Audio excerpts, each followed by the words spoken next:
What's going on, everybody, and welcome back to the channel. In today's video, I'm going to be breaking down a really sick trade we took today on a day that people told us do not trade. It's the day before elections. I'm recording this at night because I had to do the podcast of Piano Charts, so make sure you're watching that. We just had episode with Max go up over the weekend and you guys loved it. We recorded another podcast, and on that topic real quick, let me know in the comments down below who you want to see as a guest. We have a ton of guests lined up. I will be going to Japan for 3 weeks, so there will be a little bit of time. We're going to pre-record a bunch, me and Emmanuel, and then we're going to have a ton of guests, like more trades. Justin Werland from Tactical Traders, TJR at some point.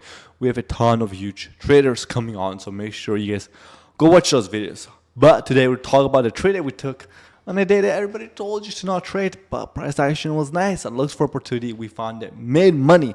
And also, we'll be going over my Friday trades. A lot of guys were asking me, hey, I'm going to go over them. I did not have time. And honestly, it's nighttime now. You probably see this the day after I actually took these trades. But, as long as we get them out there, we get them out there. And then I'll be updating you guys on the account that we started at $30,000. Where's that account? Am I down? Am I up? I haven't updated it.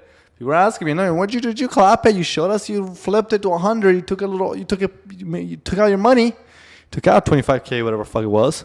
How's that account doing? Don't worry, I'll be showing that to you. So you're gonna have to watch that. First, let's go over the trade recap. I will say though, I'm gonna be honest with you guys. I got on here, and I'm struggling, man. As a trader, I'm just like fucking burn the fuck out, chat. Like, I used to saying chat, I guess at the Twitch, but like I don't know. I just got on here and it's like my eyes are burning and just it's like I'm dragging my feet in the sand when I'm like trading. Now don't get me wrong, I've been trading really good, making really good money, but it's taking a lot. It's not been effortless. It's been a lot of I don't really want to trade, but I need to trade. And then I trade and I do good, but doing good is not making me as happy as it used to be. So it's the reality thing with anything in life. Like when you see Nikola Jokic, for example, play basketball, and he's like, yeah, he's not really having fun. But dude, you're getting paid $100 million, whatever fuck it is, insane amount of $50 million a year to play basketball. But he's like, I'm not happy. It's kind of honestly how I've been feeling about trading. Now, a lot of times I tell people, it's not really about doing something because you love it. It might start that way, but sometimes it'll be a chore. And just because it's a chore, you still gotta get up and do it every day, right? Like the gym or shit like that. Now again, this is totally has nothing to do with literally anything we're gonna talk about today, but it's realistically how I've been feeling, and all of you guys a lot of times feel similarly about certain things. So thought I'd talk about it real quick. All right, let's go into today's trade. Now today's trade was nice. Was it an insane trade? Was it the best trade I've ever taken? No. It was not. But it was a nice trade. We took a long right here, targeting this high, and then we went to target this high, but we didn't really get it. But we still got a solid, guys. You catch 10 points a day, that's $500 on one mini, right?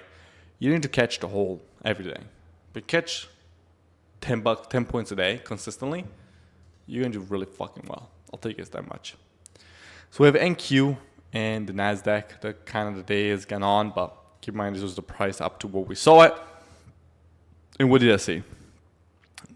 We had a 9:30 sell-off with a pretty, I'll say strong sell-off, but we had a 9:30 sell-off, and we came to ride the pre-market low, guys. It's the Friday night into Sunday opening. So that's that low right there. The market opened up, and we bounced right on it. At the same time, NQ had gone right below it. So again, this is the market open.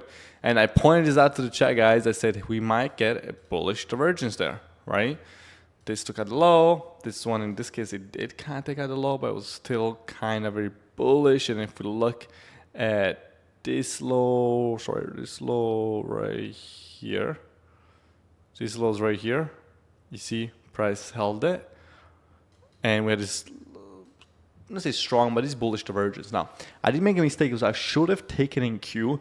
Was whenever you have a bullish divergence, you want to take the weaker index. So in this case, NQ had made a new low, so I should have taken NQ, and I should probably, it would have been long off of that. It would have been about 100 points, and 100 points on NQ is pretty nice. Am I right? And on a 3 RR. So should I take it NQ? Played a little bit safe. I said yes, it's been stronger overnight. maybe we'll keep the trend. We'll keep going for that. And again, there was beautiful setups, guys. We had clear equal highs right here, and then Q to come take out. This other high you can mark out, right? Come back in this consolidation from the previous day.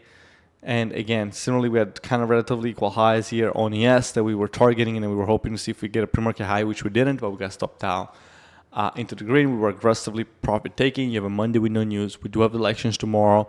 So you kind of come in and you get what you can. And I always tell you guys this on Monday. On Monday, it's extremely rare that you get a big move one direction. Do not go look for the 300-point plays on Mondays. It's extremely rare. It's usually going to be an inside day. As you can see, we got down, up, down, back up. Market ends up flat. And most of the times, guys, that's going to be your Monday. You have to understand statistically, Monday has 1, the lowest volume, and 2, it has the tightest range. So do not look for home runs, guys. That's what the edges that you guys need in your trading is knowing these smaller things. And when we're talking on edges, you don't need any big edges in the market. All you guys think like, oh my God, this is a small trade, Antonio. You should got this. Should got exact bottom. 1 point stop. Taking on the high. Exact perfect. Like, you don't need this kind of trades, guys. You need a small edge. Just do fucking math. A 50-50 win rate with 1.2 RR is a positive win rate. I know it does not sound cool. Does it sound cool to you guys? No, you're like, what the fuck, 50-50 win rate? I need at least 90% win rate. But it's profitable. Stop having a realistic expectation by yourself. Stop trying to be perfect, because the perfect is going to run you dry. And that's how I feel, because I strive for perfectness when I live trade with you guys, and make sure you guys make money alongside with me. And if you do want to trade with me, I have every single day. 39, code 39, that's the number 39. Check out, link down below, the WAP link, click it, code 39.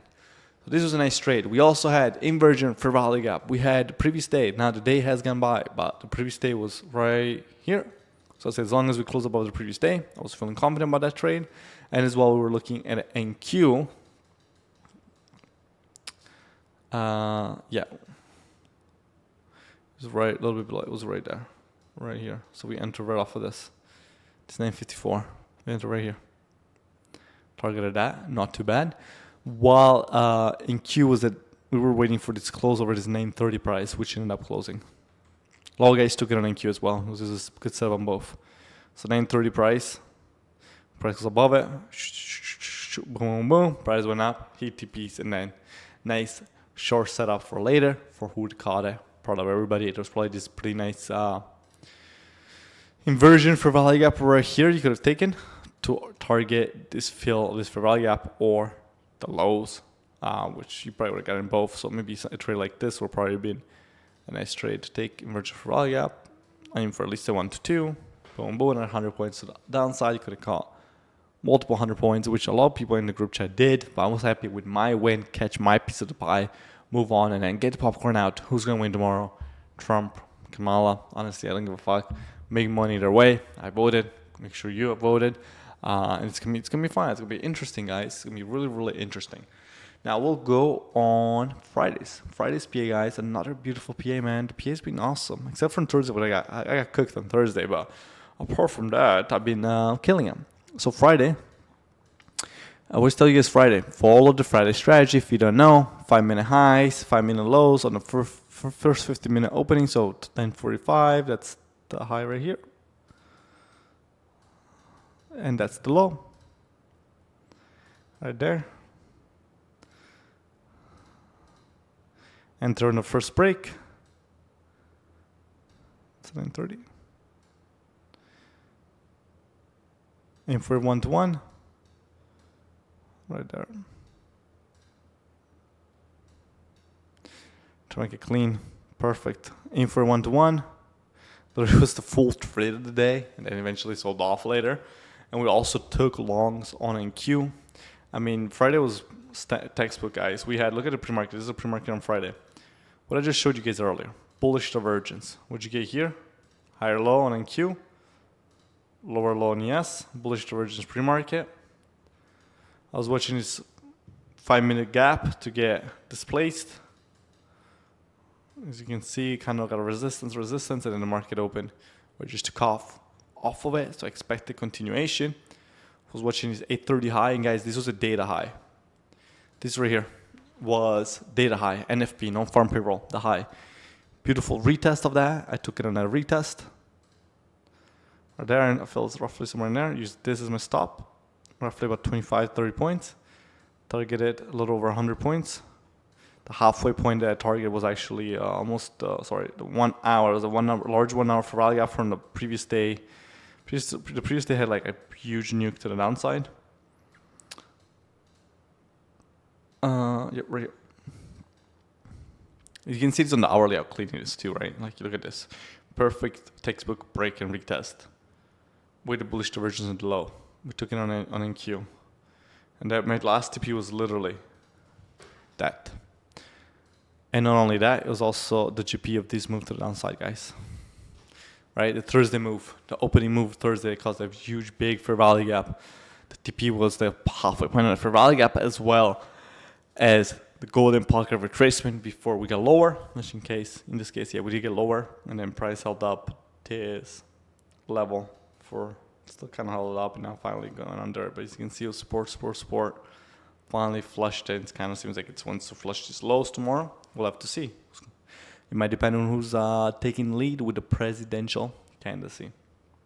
So again, another textbook Friday strategy to give the confirmation, and as well as our beautiful trade on NQ. Again, kind of get a confirmation as well of the Friday strategy long on yes. And larger time frame divergence, lots of beautiful price action going on.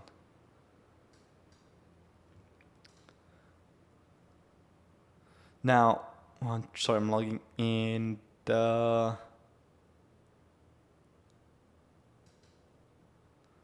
logging in. There you go. I'll log down the HeroFX account so I can show it to you guys.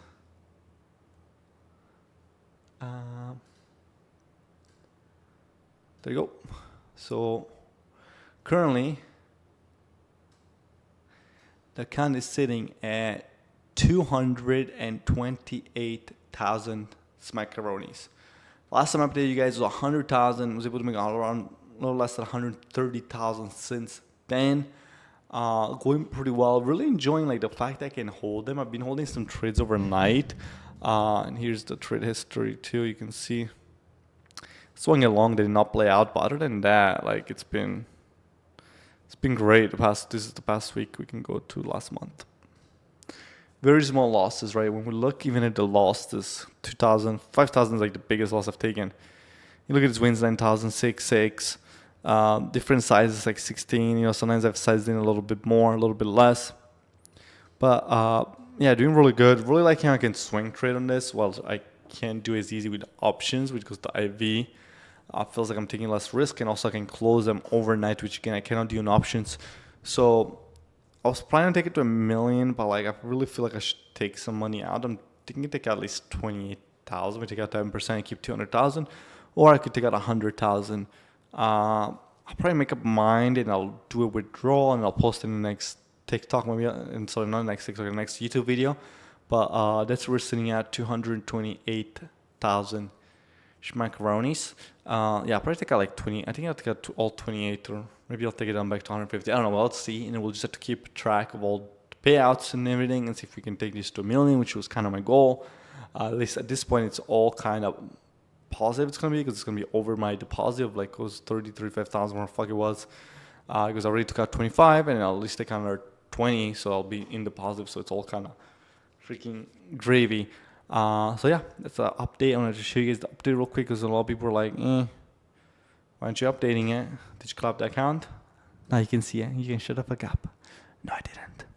Anyway, I hope you guys enjoyed this video. I hope you guys understood the breakdown. Sorry if I was feeling like my mood was down. It's been rough for me, and it's like everything's been going good. I've been making a lot of money. I've been trading really well. I've only had one red day in the past like 2.5, 3 weeks.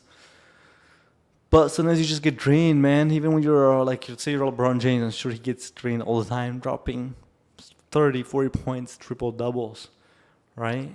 But on that point, Bronny James already been Hall of Fame, MVP, Rookie of the Year, Defensive Player of the Year, everything in the year. And as always, guys, I'm just rambling at this point. I'm so tired. Anyway, peace out.